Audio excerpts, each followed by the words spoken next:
Okay, pressing the button. Hi, and welcome to the Wonkette Weekend Live Chat. I'm Robin Panacchia, and with me, as always, is the lovely and talented Stephen Robinson. How you Hello, doing? Robin. How are you? Swell. How are you doing today, Stephen? I'm okay. You're not even sort of dressed up, like not even remotely festive. I'm what other people dress up as on Halloween, so I don't have to. Um, but I is have this a costume? questions. Is Like, this a? no, Is this is just like my kind of regular day to day Stevie Nicks witch vibe when I feel like putting that out there. So oh good. I have all of these things just like on hand in my regular wardrobe. Well, we've already lost my wife based on her podcasting rules, so I'm going to leap right in. leap right in with first off, please like, share, subscribe, all the goodness, and today we're going to talk about our new Christo-fascist Speaker of the House, who Democrats seemingly were caught with their pants down on. I think they were prepared for Jim Jordan, not for this guy, which raises the question of how that actually happened. Like, I feel you and I have discussed this, Robin, of how um, Republicans are very quick about radicalizing every member of the Democratic Party nightly on any basis. And so anyone with sort of the resume of Mike Johnson to be an unknown to the point where people um, are texting me saying, "Who the hell is Mike Johnson?" I got a lot of those texts last week, which just seems a complete media fail. So Yeah. um, it's also strategically, I certainly wasn't one of the people who were like, Democrats needed to keep McCarthy in place. They had any obligation to protect him from the coup. But for those of us who aren't necessarily big cheerleaders of U.S. foreign policy, one of the things that the when the U.S. would interfere in those situations of where, okay, well, yes, the guy who's ahead of this pocket dictatorship, we don't like this guy, and we're arming or helping the rebels or freedom fighters who's going to take him out. That's great, but let's maybe, oh my goodness, one of them is Osama bin Laden. Maybe that's a bad idea. Like That's we're not making actually true. choices, those choices aren't always great, and so it seemed as if, similar to our history of foreign policy, we were kind of like, okay, McCarthy's out, this is great, who's going to fill that vacuum? Because if there's any fantasy about some sort of, and I saw this from all corners of the left, of some fantasy of either they'd forget to show up one day and it would be Hakeem Jeffries, or it would be some situation where they'd agree to some sort of nice, moderate, not a crazy person who would run. And that just wasn't going to happen. So it seemed as if now they've got someone in now that everyone's fully rallied behind, who's a member of the cult. And one would argue that it might have been in Democrats' best interest to have a feckless leader who was besieged by all the by the radical elements of his party. But what are your thoughts on that, Robin? Well, I think what's actually happened is that we've become so accustomed to seeing the wackier elements of the Republican Party as being like, people who are just really like putting themselves out there, just being really loud and obnoxious on Twitter, on, interacting with like these white nationalists, talking about QAnon, so like really just like whacking out there, that we forgot that like a lot of the actual danger with Republicans are the George W. Bush kind of Republicans that, like, I know, some people are like, oh man, over the days of George W. Bush, but like he was very bad. Yes, he could sometimes like fake empathy, which I do believe was entirely fake. Um, but he was a very bad person who believed terrible things. And we've got this guy who, also believes these terrible things. They're just not like, involving Jewish space lasers. They're, the classic, uh, yes, we tortured some folks.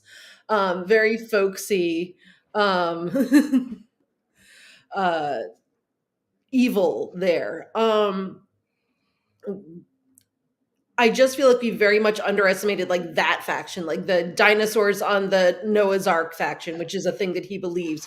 The you know, crazy shit about abortion he believes, like all the regular traditional Republican nonsense, like the far right Christian nonsense that has kind of just like not been as much of a thing lately because we've been, Boberted to death. Mhm. Like we've got, Well, Boebert, we've got Marjorie Taylor Greene, we've got George Santos. We're not paying attention to the regular bad, evil Republicans. he was actively part of the coup, right? Like that would have been something. I just feel like a liberal version of that guy who was signed on the briefs, who was actively working, even if behind the scenes, Mhm. would have been on, you know, Fox News every night. And we make fun of Fox News, but they are, the right wing media is much more focused. I feel like the left wing media, there's like a gazillion and one hip liberal talk show type things, and our own sort of image. And what we sort of do is focus specifically on Trump or Martin Luther Green or Bulwark, the embarrassing ones, while sharing Bulwark articles because the night the respectable Republicans, I and still have literally we're never read anything from there, but we are missing the people who are clear threats to the nation and who are running the party like that's Mhm. and you know what that happens is like when Stacey Abrams lost to um, Brian Kemp, because Brian Kemp was able to present as, oh, I'm not a election denier Republican. I stood Mhm. up to Trump versus sort of say Herschel Walker, even if they would have potentially they're going to govern the same way. There's no Yeah. actual They're difference in both their they're going to policies. do the exact same things. And in fact, I would say that the fundamentalists are actually like the people who are really true believers of that kind of stuff are in fact more dangerous than even some of these people because they are actually better at knowing what they're doing, and they're better, at like putting forward like a normal front. Like they look like normal people. They don't have crazy eyes. They're not like, being, going around saying stuff loudly all the time. They're, speaking Mhm. softly and carrying a very large tinfoil hat. Um, Um, yeah, and Nancy Pelosi was frequently appealing. She was on Chris Hayes last week and appealing with Republicans to take back their party. And this has been a theme of hers. She said this repeatedly, and I've written about, and whenever I would write about it, and I say this with all diplomacy, some of the most condescending, annoying people on the internet who would come at me and be like, "Well, what do you know that the great Nancy Pelosi does not? This is obviously a strategy that by saying that the Republican Party is actually mostly good people and a few crackpots is going to help them vote for Democrats." I don't see how that logic works, but something she was saying that People do always think it's like some kind of 4D chess though. And I there or 5D chess, whatever. Um I can see there being an argument for that because of the people who are like, I don't like politics. I don't like it when people fight. I want everyone to just get along and respect each other. Um, like I do feel like it's, pandering to that crowd, but I also feel like that crowd doesn't like vote much. no. Republicans have always been going back to Shafley to whatever. If you go to the right, they were talking. They've always been like, we need to rain hell on the left. But something that Pelosi said a couple years ago, she was like, um, So rather than saying, well, we have to defeat Republicans, no, let's just try to persuade them. Fair enough. And then she says, I want the Republican Party to take back the party, take it back to where you were when you cared about a woman's right to choose, you cared about the environment. That never existed. That is not a post-Reagan Republican Party. No. And to actually be somewhat fair to Republicans, whenever Democrats do that, to me, it seems very disingenuous. It is like the kind of annoying, I don't want this woman, but I certainly will elect this woman. Because it's like, okay, well, I don't want a Republican speaker, but I want a speaker who, like Joe Manchin, like what, and even Joe Manchin is annoying. He is not a modern Republican. He would Yeah. be sort of to the left of most Republicans. And so I don't know, acknowledge what exists, which is whoever is going to lead this party is going to be a radical Trumpist. Most of them are cowards. And I think they should have said that from the start. Like, it's too dangerous to have a Republican leader.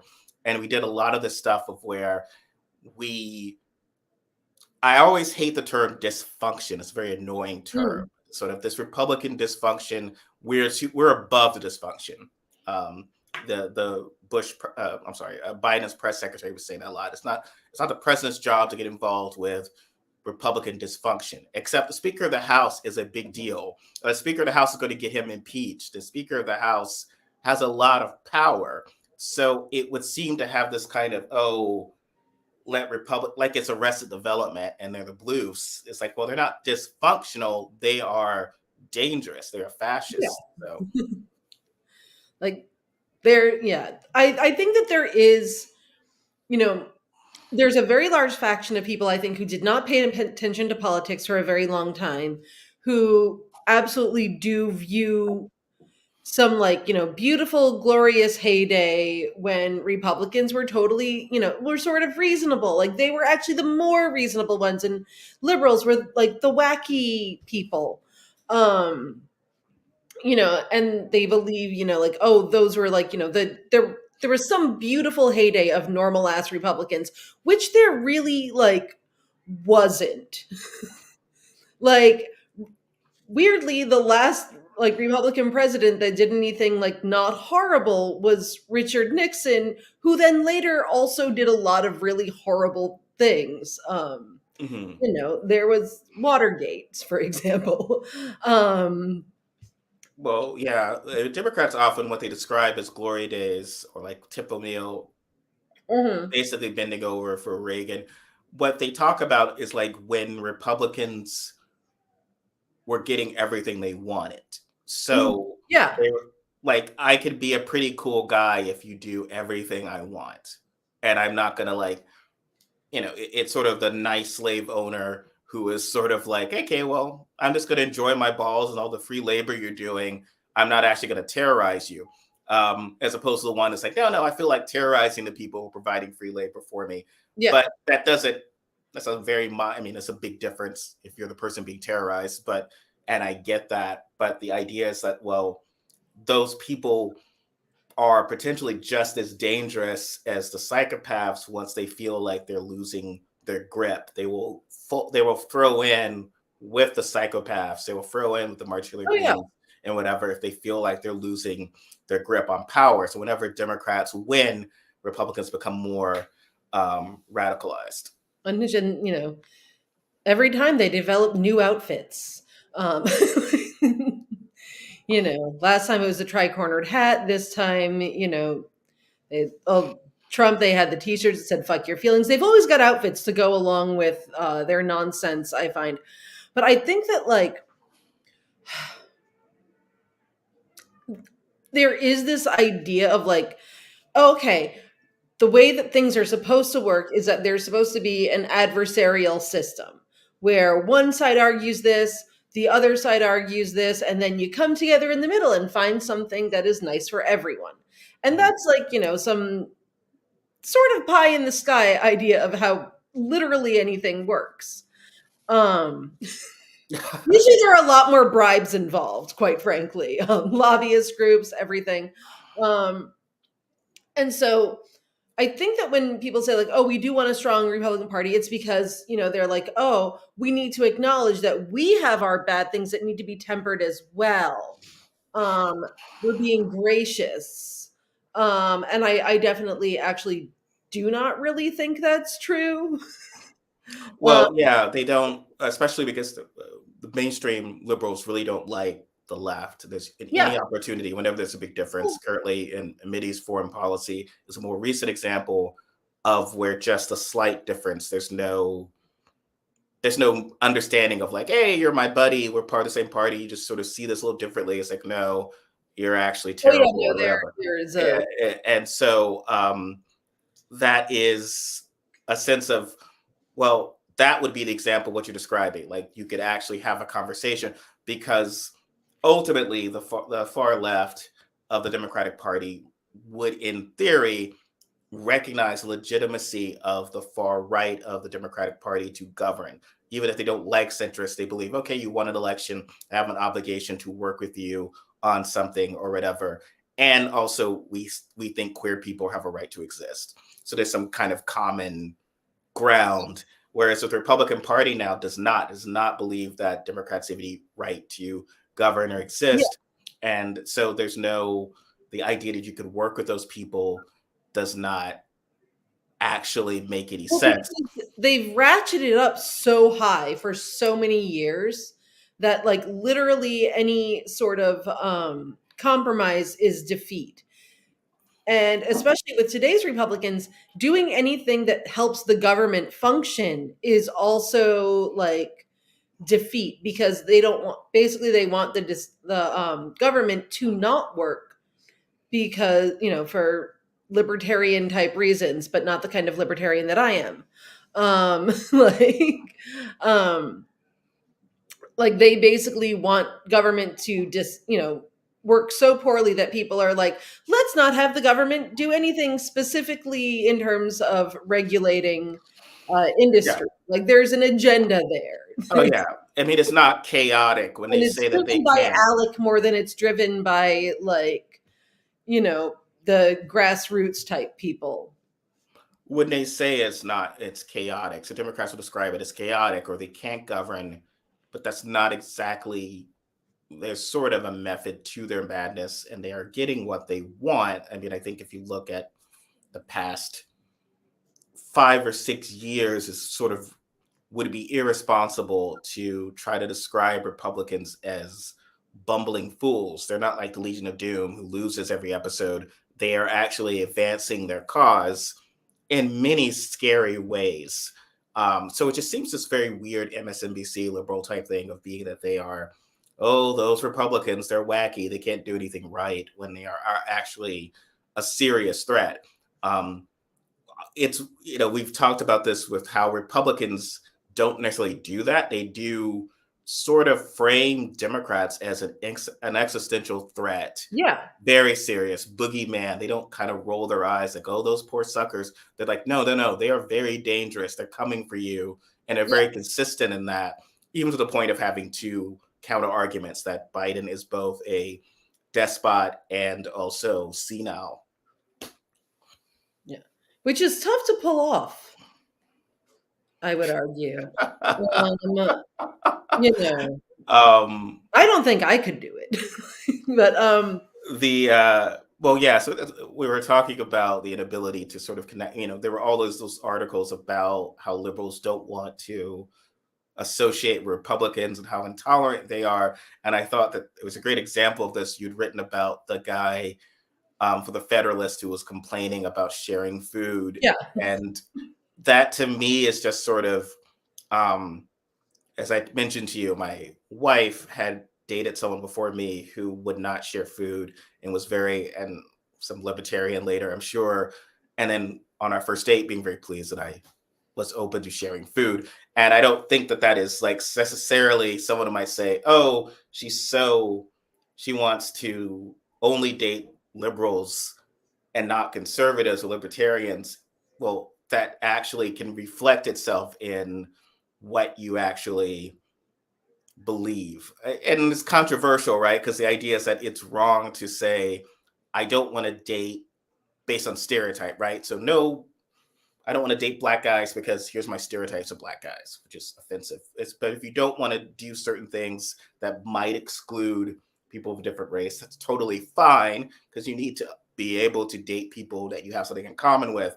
But I think that's what happens. I think now it's sort of, in certain ways, MAGA is a shorthand for someone you want nothing to do with. Like, I Yes. just don't But like like your. the character goes beyond that. Like it's like you said, like it's not just, oh, they don't you know, we both have the same goals, but just different ideas of how to get things done, which is a thing that, people used to love to say. It's not actually true. But you have people like that guy from the Federalist who, it seeps into their everyday life. Like they don't treat women well. They don't, even treat their friends well. They can't, things have to be done their way specifically, and it can't just be a normal ass discussion like any regular person would have. Like, if we were going out to dinner and, say you're sober and I had, two bottles of rosé, which is a thing that has happened. Um, to be fair, it was a happy hour rosé all day special. I'll pay, or you can just like leave tip or something like that. Like that's fine and normal. Like, but you just, you do everything on a case by case basis. If we order the same thing, you know, one of us can buy or we can split it, something normal. It doesn't have to be like some, oh no, I'm being oppressed by my regular friends who wanted to share something, it was like, do you want to like share some mozzarella sticks?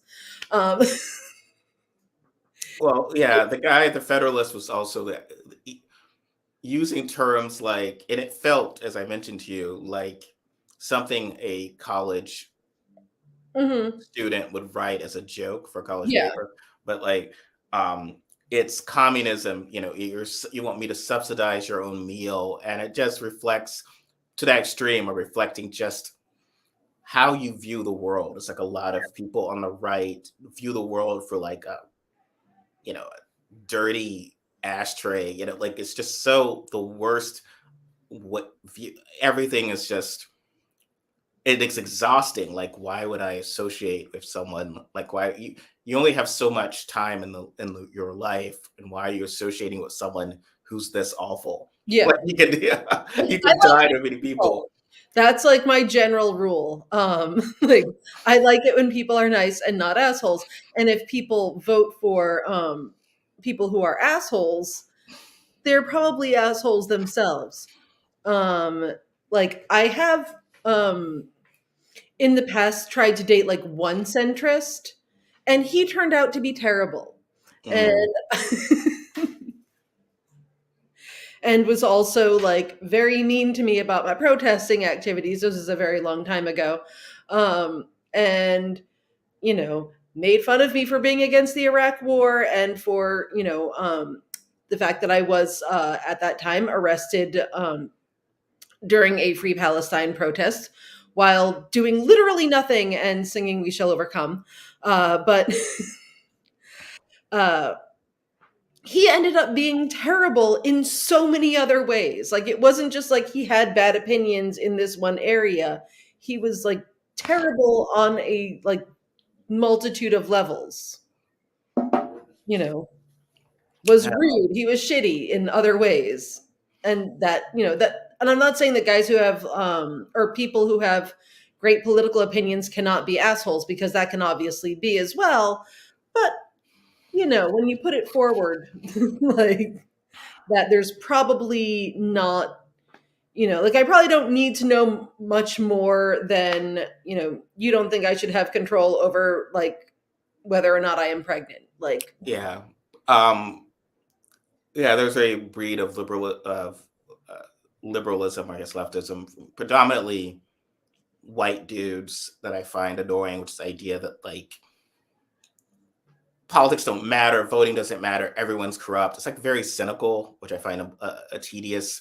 And as I've said, philosophically, if there's the slave owner, if you're an enslaved person and you could choose which Mhm. person is running the plantation. Either the complete guy is going to whip you every day, or the one guy who's not, but you can't leave. Neither of those options are great, but one of them has to be chosen.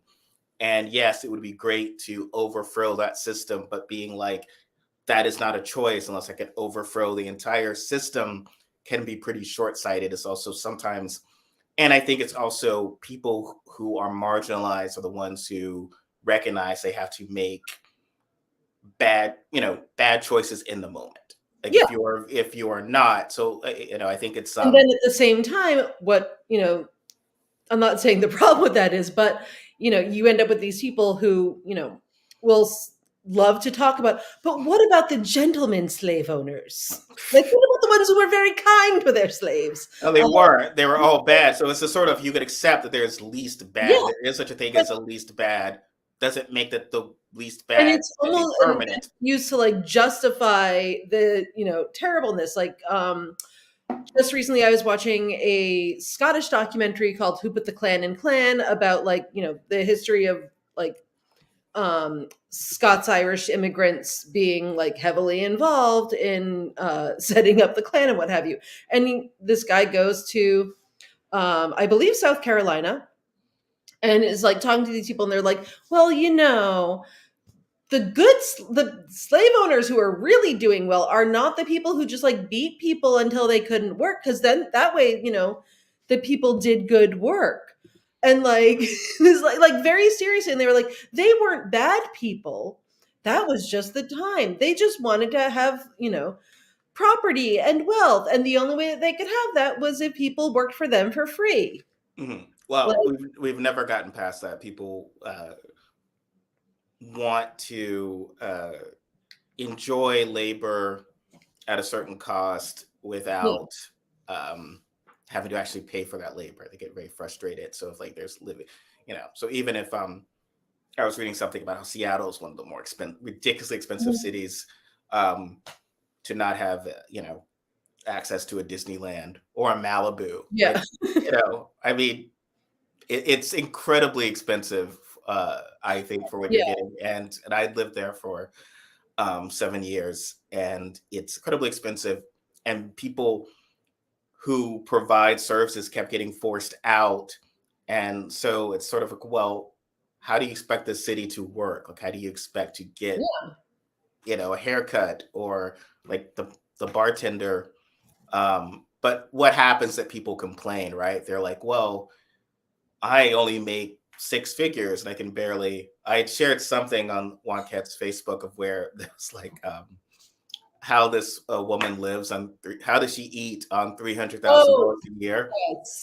And Yeah. That's my favorite, my all-time favorite. I think I want to say it was Bustle or Glamour or some women's magazine that was like, "How I make it work as an intern in New York City." And the answer was, "My parents give me a lot of money." yeah, Like, and that it's that is what occurs. Yeah, you were talking. Someone had mentioned the West Wing in the comments, and I always think that peak West Wing for the '90s was when they hired two consecutive Republican staffers for White House counsel as diversity. They're both white people, and there were no black women working for that White House and for that Democratic administration. No black women, no well, I mean, to overtly be queer fair, people, Bill no. Clinton was the first black president. I can't even get that out. I can't even get that out. Well, I mean, he was at least a Sounded poor guy. like, He was at least a poor guy from the South. So I thought it was revealing that their idealized yeah, Clinton was a guy who, a blue blood from New Hampshire, this, descendant of uh, someone who signed the Declaration of Independence. And so he was like a more, as if every problem of Clinton was just that he wasn't as civilized as Bartlett yeah, or as like educated. he eats He's just a guy who wears oh, jeans or whatever. the saxophone. What Um, is this insanity? the one of the Republicans, the of course good Republicans who had been hired by that White House was Joe Quincy, played by Matthew Perry, who we just learned passed away last night. Whoa, I did not. What? Wow. Well, yes. I'm sorry. I would not drop. I thought you were aware. I was not No, trying to I was not. I was like dropping news. I felt like I doing was. gay Halloween. Like what? Like I apologize. I was not trying to shock Robin with this. no, I was very busy with like putting my little Edie costume together and what have you. Um, Yes. So yes, Matthew Perry died oh at my God, 54. that's terrible. He looks like he had drowned in his hot tub, Well, that's oh my God. and I there always are tell you people stay out of hot tubs, and that is largely because I think that they are, will give you leprosy. But stay out of hot tubs. well, I clean my hot tub or well, what I have access to, but I do advise. I don't personally do it. Someone does it, but I advise. Usually, my wife and I are never there alone. And if we were like, if she's gone down to that to our beach place and she's been there by herself, I'd always say like, don't stay there so long that you lose like it can happen. It has happened. He Yeah, has a history of obviously addiction and alcoholism that we don't know yet if yeah. that was at all related to this. It is entirely possible to drown in your hot tub. It's unfortunate for the reasons Robin was just saying. Also, probably as some of the worst people in the world. Just why I thought you were aware of this, Robin, because this No, I like you might write about some people are assuming it was because he got vaccinated because oh, for fuck's sake. he had like, Oh, yeah, could I be any more but vaccinated? what really got him for years and years he does drugs, but what really got him was the vaccine. That just seems very true. But yes, it's unfortunate. My father called me this morning to tell me I'd already known, but he had told. Oh, because you're a big Friends guy. Uh, yeah, I mean, I was in my 20s for the entirety of its run, so I guess that was. I reviewed the pilot for my college newspaper and said it might last. So, Yeah. I was more a Frasier person, not surprisingly. Oh, I I know. do like Friends. There's certain things about Friends that I've quoted or whatever. I am a big David Schwimmer fan because he is very pro union, but specifically, um, I feel it's always important to mention because at the end of the first season, I think people don't recognize how huge he was. It was his show at the end of the first season, and the whole Ross and Rachel thing was huge. And he really could have just cared about himself and gotten a great deal for himself. But I think he was sort of like, because his mother was big in unions or whatever, it was sort of, we need to stay together. We're always going to have, I'm doing well right now, but it could be, it could be Chandler who breaks out next season or whatever. And they can't fire all of us. So they sort of always sort of negotiated so that as a team, so they would always be paid the same. And that kept them together for 10 years. And specifically Yeah. because No, Schwimmer that did was that. very smart. And but yeah, Matthew Perry is a tremendously talented person. He was great as Chandler, being very funny. Struggled with addiction. Struggled with uh, I think he was taking like 50 Vicodin a day at one very bad point. And when watching the show, you can see the fluctuations in his appearance clearly from those issues and challenges. And yet, he produced something that will endure for a long time. But it's sad. It's sad. And it's sad when people try to exploit that for their own conspiracy addled theories that it was Yeah. because They're just like I mean, they've been doing that the whole time. They like look up like random people who died of uh like without, like sorry. Let me restart that. They look up people who like, their cause of death isn't listed, which can be for a variety of reasons, or died suddenly. That's their favorite thing. They look up died suddenly, which is, a lot of people. Because not everyone's death is like, a long drawn out cancer. Um, and they'll, torture these people saying, oh, this is because of the vaccine. Um, and they need it so badly to be the vaccine because, you know, otherwise their nonsense is not corroborated in any way. So they're like everyone who dies, it has to be the vaccine. Um, which is, somewhat psychotic. Oh, I don't. Um, it's okay. You have it's Michael's recommendations for everyone. Um, the whole nine yards. Unfortunately, that was a film with Bruce Willis as well, who is Also dealing with suffering. Yeah, my I parents met him and said he was very nice at the yeah, Olympics. he was the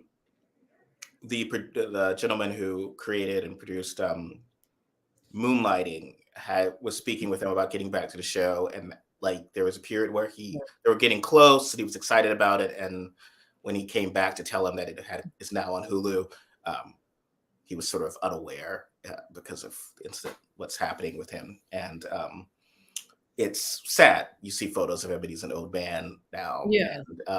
and I grew up with him. I was a huge Moonlighting fan. I think something that someone mentioned when it came and it was released on Hulu, Moonlighting, was that for a lot of people who are younger than myself, which is very easy to be, they would not think of Bruce Willis as a specifically funny person. They think of him as an action hero, or even The guy. even when he's funny and things, it's more, I mean, as Michael said, the whole nine yards, think of as an action sort of type of film. But in Moonlighting, he's brilliantly funny. He really, I've been told that I should watch it many times, so perhaps I will check that out. yeah, I always enjoyed it. It was one of those shows. I was like about 11 when it started, but I think it appealed to me greatly for reasons I didn't yet understand that I liked. Like they were doing, it's sort of like you watch something that's doing riffs on things before you see what they're riffing on, Yeah. and realize, oh, I love screwball comedy and I love breaking the fourth wall and I love all of this type of stuff. And they Yeah. were sort of, but it was the first that I was actually seeing it. Was that Kathleen Turner that No, did it with him? no, that was Sybil Shepherd. Oh, okay. I like both of them as they are both, pioneers in ladies having weirdly deep voices. Um, No, yeah, it was Kelly Turner, I think, never really did a TV show, but I was a big fan of hers as well. I love her. She's marvelous. I wrote I remember writing a spec script that was featuring Kathleen Turner when I was in high school. Sadly, did not go anywhere. Did not get to her. I have copies, and can I? But Sybil Shepherd is she's not particularly a very funny person, and I remember when I she like often has Baranski. well, she's often overshadowed by her co-stars. So both in Moonlighting, where Bruce Willis broke out, he was a no-name. He was actually great in a Miami Vice, I think, around that time before that. But then later, when she's doing the Ab Fab knockoff Sybil with Christine Baranski, Baranski breaks out because Baranski's brilliant. Yeah. And she was sort of not feeling, from what I've heard, she was not happy about that either. But I think Ken Levine, as a TV writer, he was just, look, just cash the checks and be happy that your co-star is brilliant and carrying your show. Don't be a jerk about it. But yes, I think Christine Baranski would have been brilliant on Moonlighting, but as well, because she's great at everything. Literally, there's nothing that Christine Baranski is not brilliant in. I think we can all agree with that. As just as a general conceit. Have I know that everyone keeps mentioning these movies and I've never seen any of them. Have I just not seen any Bruce Willis movies besides The Sixth Sense? That is entirely possible. Depending on your access to movies, depending on when you were 18 or 19, it could have been around the time of The Sixth Sense. So why would you have Yeah, seen a lot of these earlier? yeah, Um, that's what I saw.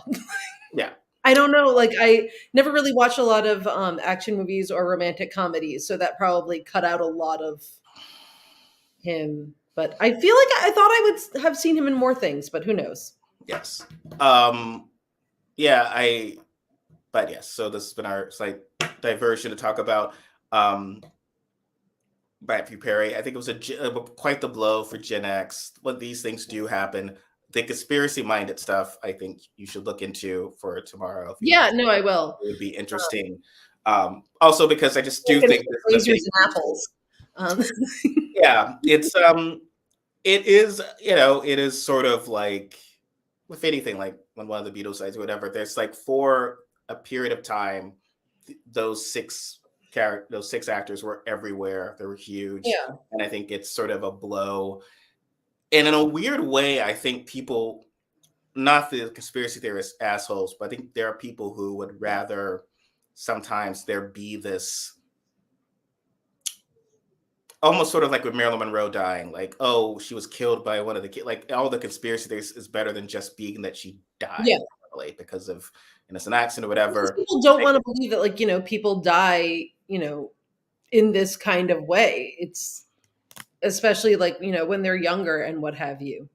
yeah, there was a boomer friend of mine. I only say boomer because she was someone who would have like a teen when the Beatles were out or whatever. And I remember in New York, so a few decades ago when George Harrison died, she talked about how for a lot of other boomers like herself, it actually hit harder than Lennon's death because again, that was a young man, relatively young man, being shot by someone. It was like you could Yeah, see that as really what it is, but like George Harrison was a middle-aged man who died from cancer, and that sort yeah. of blow of mortality hitting you, it can be difficult. Um, which these things occur. Um, Oh, so you also, in addition, I think, are working on our annual Halloween. People try to be jerks about Halloween. Which is my favorite genre. Like, I would do it all year round. It is my just I really love it when people freak out about Halloween just as a rule. Like, they're my favorite people in, like, the way that I think that they are also terrible. Like, very happy about it. But what I actually decided to do is a general explainer on the history of poison candy and razor blades and apples, which is a thing I've been thinking about since childhood. Because there's no way that you would not know that there was a razor in an apple. Like, who has not eat? Like, I eat apples all the time. I look at them before I eat them. Like, I would notice a giant like razor blade having been stuck into an apple. Like, that there's Yeah, there's you would like maybe if you were Stevie Wonder, although there are the people who do not believe that Stevie Wonder is in fact blind. One of my favorite conspiracy theories. that's quite commitment to the bit. There's sort of an extension. Isn't that sort of an extension of a lot of the absurdity around kind of our theories of how poisons work and whatever? Like the idea that, like for a lot of them, the idea that you could drop something in and it's minute enough to kill that we don't notice, but it's strong enough to kill instantly, Yeah. and which is a Well, I cool mean, there were the thriller thing. right here in Chicago, the Tylenol murders. But I think the thing I find most interesting about the razor blades and apples thing is that in general, people just sort of like if something involves kids, people automatically like believe it, and that is how like that's why like most of the like urban legends and everything are usually like based around kids or teenagers. Like, something bad is happening to kids, something bad is happening to teenagers, or teenagers are doing something terrifying and scary. They're having rainbow parties. um I think that there's generally just like this, people get so terrified of stuff happening to the children that they don't actually think like you would absolutely notice a razor blade in an apple. Like, there's no way you would not notice that. Uh, I I actually asked Steven, I'm like, where do I buy a razor blade? I don't know. Oh, hold on, sorry. This is gonna be okay. This is a little rude. I'm going to try and be as classy about this as I can. Um, at one point there was a like big urban legend that all the teenagers were having these parties wherein all the girls would wear different lipstick and then perform oral sex on the fellas to see like who could get it down like the color of your lipstick on the penis would really hope my dad isn't watching this today would determine like who won, I guess, like the placement. Mm. Like, so Oh, yeah, I guess. yeah, Yeah. because like the color of lipstick, which was kind of ridiculous because like, does that even happen? I don't I don't think it does. Like it like there were no actual there was no proof that it really happened. There was no proof that like, teenagers were wearing jelly bracelets to like say how many like what sex acts they had done. But people will believe these things because they're like, oh, it's children. And it's this the fear of that is basically what propels a lot of disinformation in general.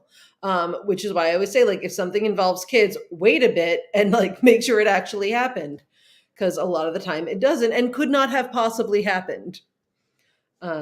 So you grew up with a lot of with moonlighting. I grew up with a lot of satanic panic. So Yeah, I loved when Scully on X Files was sort of ripping apart satanic panic stuff and how it's all BS in one episode where she's just like explaining yeah. logically why it's all what are you talking, Oh yeah, all with the this. kids in the forest. Yeah, like And it none was of like definitely a thing of like Paradise Lost. Like it was definitely like like supposed to be like Paradise Lost. I think also even Mulder was kind of skeptical about that.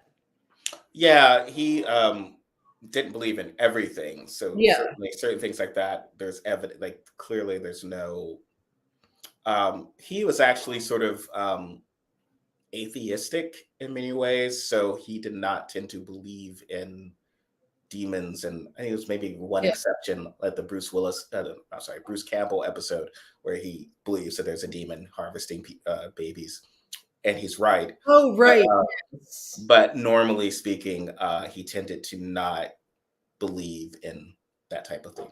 But no, it's just nonsense. I think people we discussed this. Like I think there's going back. There's that sense of wanting to ruin Halloween literally because of its communal Yeah. aspect, and that it's the idea of sharing anything like that. Oh, yeah. No, good point. How can we target that? So we target that by raising fears that your kids are going to get poisoned or killed, which is not going to happen. Yeah. Normally, it was just such a people just bought some crap candy. Sometimes you got some crap candy for people who are cheap or whatever. Good That's fine. But intentions. they give out the candy. And when the fear started, what happened, of course, was not trusting, not even your, obviously strange neighbors you might not know, but even your own neighbors, and getting to the point where there was a lot of starting to do the private trick-or-treatings, the Hmm. private Oh, yeah. party, Yeah. like shutting that out, which results in, of course, no poor kids going to the wrong, to better Yeah. neighborhoods or whatever. So, because that used to be the case, it's like you would go everywhere. I certainly would sometimes go to the king size Snickers Yeah. neighborhoods. Everyone going to, yeah. No, the oh my God, the streets that don't like go anywhere. Why can't I think of what that's called? But A cul-de-sac. yeah, I lived in a cul-de-sac. always had full size candy bars. But one of the things that I actually do plan on getting into is the fact that there was a huge correlation between like the rise of fear of people, children being poisoned by their neighbors during Halloween, and a lot of social change and upheaval. Like there's, it started probably in 1950, like it really got kicked off in like 1959. And then like in 1970, there was a big um, uh, New York Times article that scared the crap out of everyone. And so like there was a lot of this, came about at the same time that women were rejoining the workforce, that places were becoming slightly more integrated, or people were afraid things were going to get more integrated. And, this whole like things are changing and are bad and scary and you can't trust your neighbors even, really very much like, I don't know if fed into it is the right word, but like was sort of, part of that whole like vibe, I guess, that we had at Yeah, the time. Republicans sort of thrive on lack of trust, lack of um, community. No one, and it's not a way to live. I just find it. I knew someone was telling me about how their parents were like afraid of the people coming in to do some work for them. It was perfectly nice, and they were coming in, and the person objected. It's like, well, they're too nice. Well, how could they be too? So because they were too nice, there was obviously going to be a scam. So it's Yeah. like there's no. So the workers, if the workers aren't nice, maybe they're crooks, but if they're too nice, they're going to be crooks, and it's just such a. It is such a weird thing. I once witnessed. I have my own paranoias as well from watching a lot of Dateline, I will say. Like, Yes. no dudes with boats. They will murder you. That, like, Yeah, is not even just Chris. a fact. Don't live anywhere in a rural area. You will end up in someone's basement. And That's also isn't a lot of that also similar to Satanic Panic? Like the numbers don't necessarily add up. no, they don't. And they don't really make any sense. And I do feel bad about that because my dad does like live on a boat. But dudes with boats, very murdery. Also, Sears portrait studio pictures do ultimately lead to being brutally murdered because that's what they always show. Also, having a smile that lights up a room. And that's why I refuse to have a smile that lights up a room. I have a dim smile at best. But yes, that is certainly the case. Um, yeah, we happen to live in a pretty big trick or treating neighborhood. Like the kids keep coming and coming, so one of us usually stays. It's usually me, and someone goes to the kids. My father was in town last year, so he stayed and so I was able to kind of go trick or treating with the kid. My son comes up with these bizarre Halloween family themed costumes and Oh, those whatever are the worst. I hate those people. that he works on. And then my wife very patiently assembles it, and then just like the day before, there's this costume I have to wear. I think I'm like some sort of weird Gandalf. Like she passes Oh, stuff to me. It's like, no. what Oh the my hell God, am I? I need pictures. I need Like there is, and I got a staff, and I've got like the gray beard and elf ears. I was like, what the hell is this? And it's like that's what I have to do. Um, yeah, Stephen, why have I never seen a picture of this? yeah, I don't photograph myself on Halloween. Okay, well, you're going to this year, and I'm going to see it. No, I am Yes, like you are. I'm like Spike from Buffy the Vampire Slayer, who's like we don't go out on Halloween. We stay in and let the posers go out. No, I kid.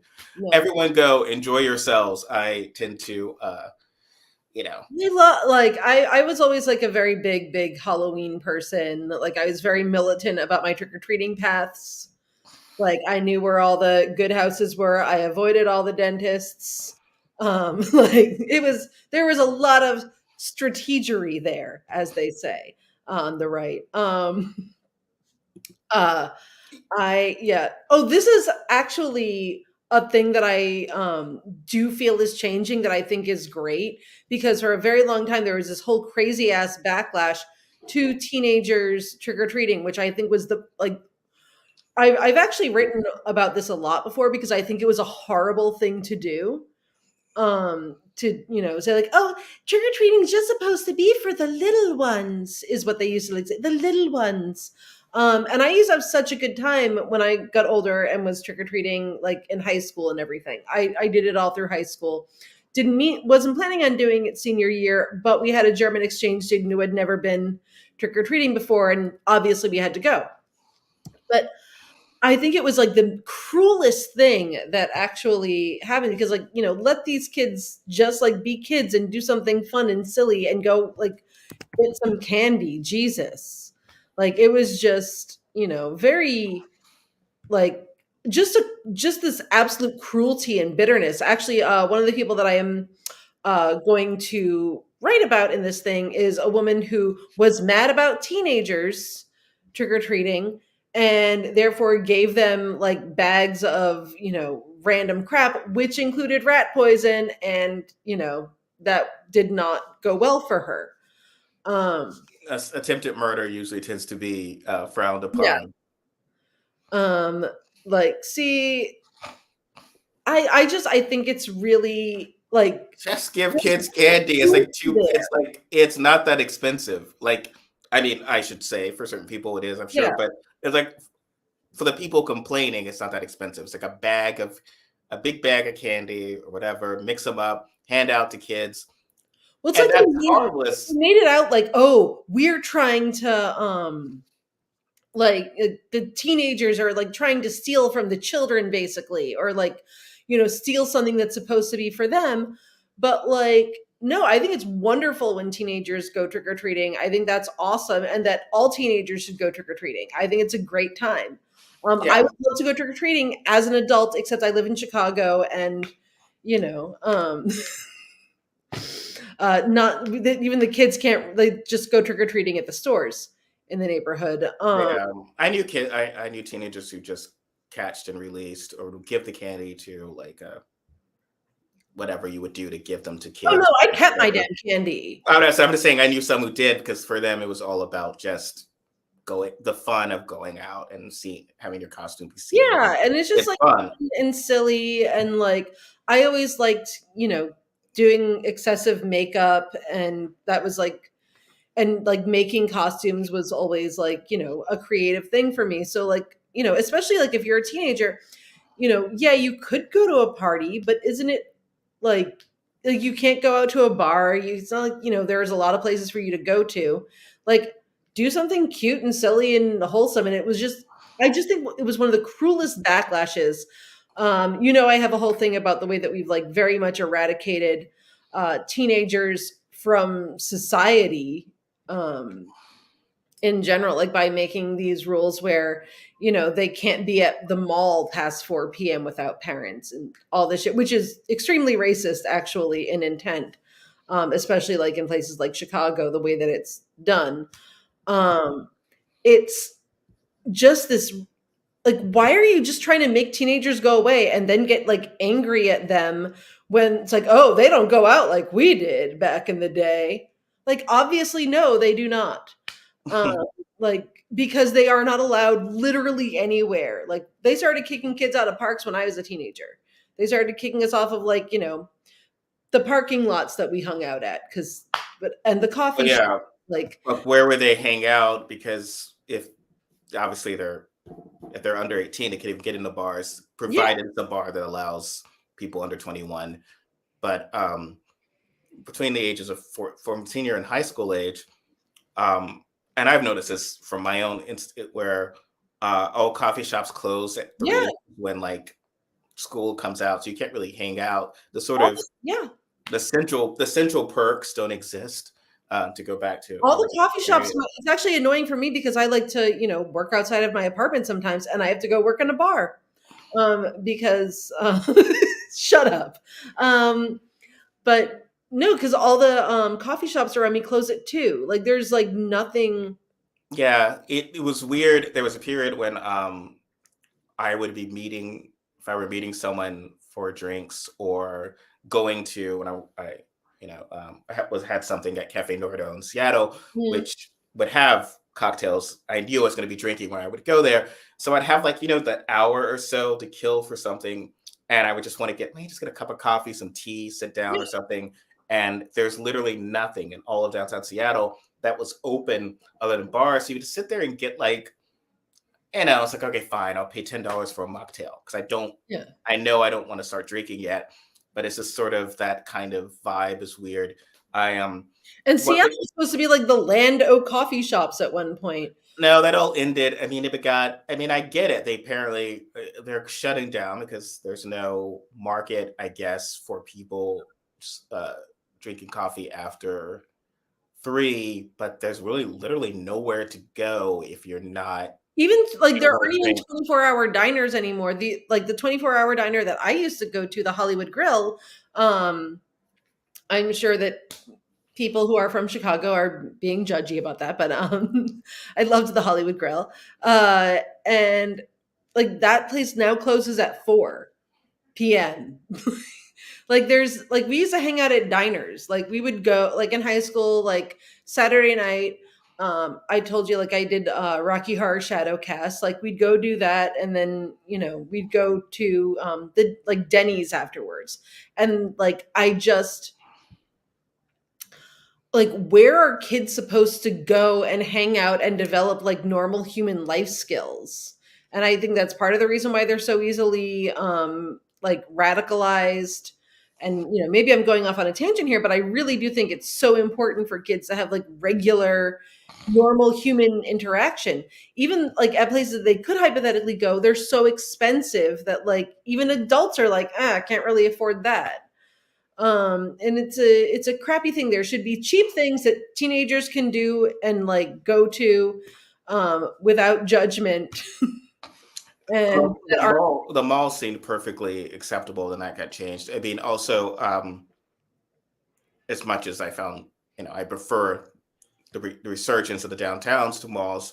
Um, that can be tough because again, it's like if it's cold, you don't want to be. If you just want to hang out, where can you? You can't. So you hang out in a park or in an ice cream. You have to literally be someplace. So Mhm. the mall really was someplace that was indoors, heated and Yeah. cool. You could be there for hours at a time if you're a teen, and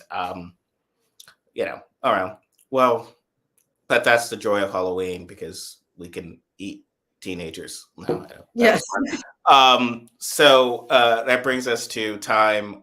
Is there anything you'd like to say to people for I would like actually for everyone who admire my Halloween themed nails, which I don't feel like have gotten like you guys haven't not really noticed them because they're like very detailed, and I'm very excited about them right now. So I just feel like they need, given the amount of time that I like my nail tech spent on them, I feel they need more universal appreciation because I've got snakes and evil eyes and all of the other good things. that's And great. you, Stephen.